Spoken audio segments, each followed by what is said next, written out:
राज्यातील अपंग व्यक्तींना अपंग प्रमाणपत्र मिळवण्यासाठी तालुका पातळीवर कार्यालय निर्माण करण्याचे आदेश राज्य शासनाकडून देण्यात आले आहेत। त्यानुसार डहाणू आणि जव्हार उपजिल्हा रुग्णालयात अपंग प्रमाणपत्र वितरण कार्यालयासाठी जिल्हा शल्य चिकित्सक यांनी सूचना दिल्या आहेत। अपंगत्व प्रमाणपत्र मिळवण्यासाठी ऑनलाईन अर्ज प्रक्रिया केल्यानंतर पालघर येथील कार्यालयात नागरिकांना फेऱ्या माराव्या लागतात। मोखाडा आणि जव्हार भागातून पालघर येथे प्रमाणपत्र घेण्यासाठी जाताना अनेक अडचणींचा सामना करावा लागतो। अधिकारी उपलब्ध नसणे, वेळेवर वाहन उपलब्ध न होणे या कारणांमुळे नागरिकांना नाहक त्रासाला सामोरे जावे लागते। आता शासकीय उपजिल्हा रुग्णालय स्तरावर अपंग प्रमाणपत्र वाटप केंद्र सुरू करण्यात येणार असल्यामुळे नागरिकांना दिलासा मिळाला आहे। कार्यालयासाठी जिल्हा स्तरावरील वैद्यकीय अधिकाऱ्यांची समिती निर्माण केली आहे।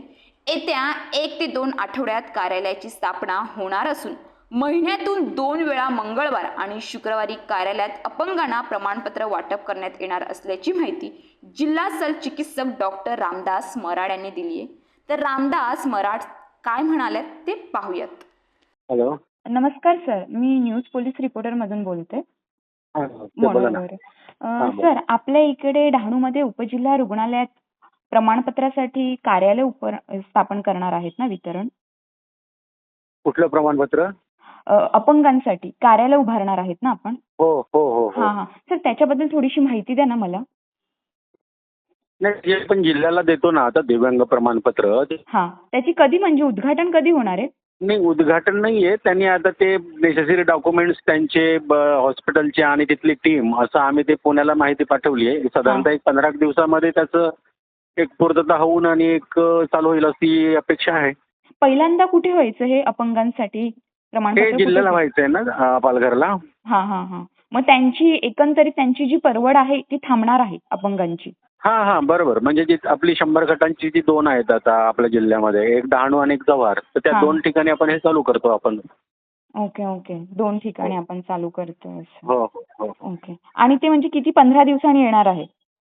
हा, म्हणजे ती एकदा त्यांचं ते UDID नंबर असतो आणि तिथं ती संस्था रजिस्टर करावी लागते, तर त्याची पूर्तता चालू आहे सध्या। ती प्रोसेस चालू आहे। ते झालं एकदा की एक साधारणतः 15 दिवसांनी अशी अपेक्षा आहे की बाबा ते झालं की आपण कॅम्प तिथे घेऊ शकतो। तर मग हे कुठे कुठे होणार आहे? हे डहाणू आणि जव्हारला 100 बेडची आहेत 2 हॉस्पिटल्स आपली। असं. आणि मग किती दिवस म्हणजे राहणार आहे? पालघर, डहाणू आणि जव्हार। म्हणजे हे वितरण किती दिवस राहणार असं, म्हणजे महिन्यातून का? नाही, महिन्यातून 15वाड्यातून 2 कॅम्प अरेंज करावे लागतील आम्हाला, कारण तज्ञ मंडळी तिन्ही ठिकाणी फिरणार ना माझी जिल्ह्यातली। इथे जिल्ह्याला पण, नंतर मग डहाणूला आणि जव्हारला। तर साधारणतः 2 ठिकाणी 15वाड्यातून एक असं महिन्यातून 2 कॅम्प करता येतील। कॅम्प मध्ये काय काय असणार? नाही, जे अपंग येतील त्यांचं स्क्रीनिंग, रजिस्ट्रेशन आणि मग त्यांना तिथे तपासणी करून मग त्यांचं अपंगाचं सर्टिफिकेट वितरण करणार आपण।